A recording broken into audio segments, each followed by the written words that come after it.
sneak peek of it in 2021. How do we feel about COVID game delays going forward? Do we think we're going to see the same thing in 2022, especially with some huge games coming out within the next few months? Do you think we're going to get to that month out and it's going to be like, hey, we're going to push it back, especially with the recent spikes in COVID? No. You don't think so? Okay. Now, not anything more than what they're already doing as far as like pushing games back. Because I think the first initial issue was, hey, how do we do this while still, being safe, staying at home, and doing remote work? For sure. They got that part figured out now. I think really just comes down to just how they kind of treat their developers. And then sometimes some of these companies use contract developers just to finish the code. And I don't know if that's money-wise, yeah, it might be smart or work.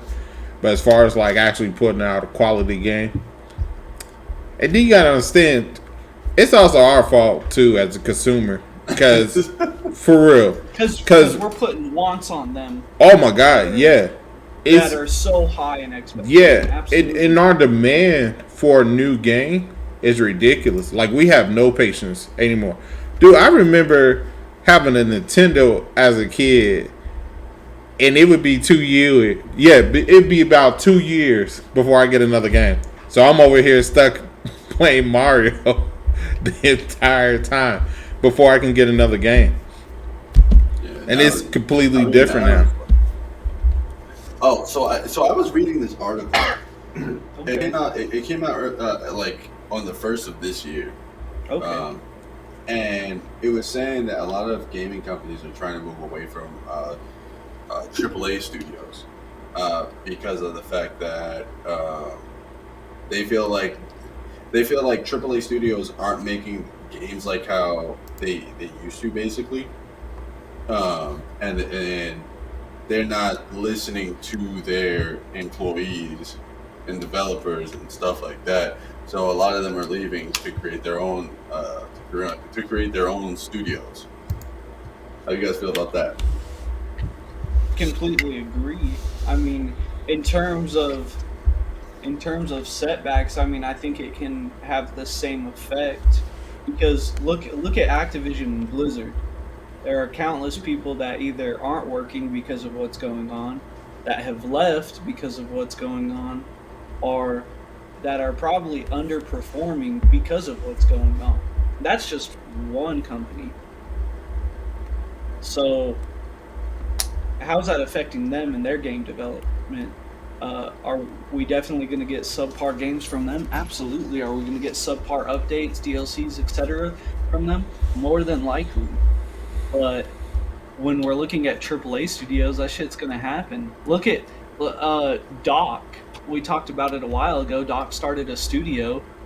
He has reached out to some heavy hitter names, are people that he thoroughly enjoys to work with, that have been in the gaming community, development community for years. And he's being like, yo, I'm offering this for you to come over and make games for me. Is that going to hit other studios hard? Possibly, depending on where they were in the totem chain. But you don't think so? No.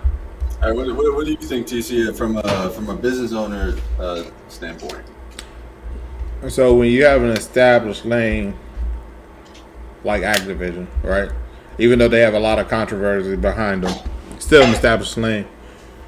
If you go and work for them and you work on a AAA game, you can put that on your resume.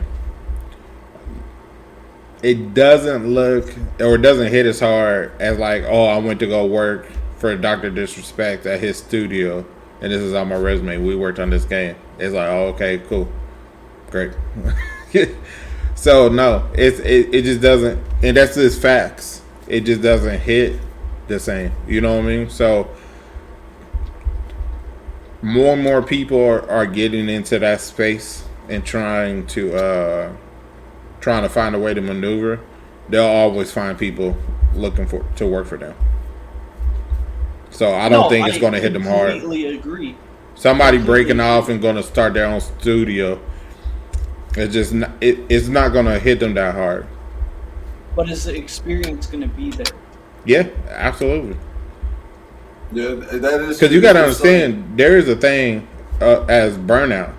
No matter how experienced you are, if you burnt out, you know, then that burnout is going to outweigh that experience. No, And then there's nothing like completely. bringing in a fresh new face, fresh new eyes, who's eager. And that motherfucker wants to work. Exactly. And eager to sell pair and improve themselves. They're going to put in a whole lot more work and probably deal with a whole lot more than what you would be willing to deal with. So I don't think that is going to be lacking in talent like what you may think. Like, oh man, you know, No, I'm not this saying isn't the miles, NBA. miles. You know what I mean? It's not the NBA where if you take a star player from a team, it can completely derail their whole entire season. It's not the same thing. Fair enough. I mean, hey, you kind of shifted my opinion. Mic drop. You didn't mic drop. I'll tell you that right now. I mean, I did.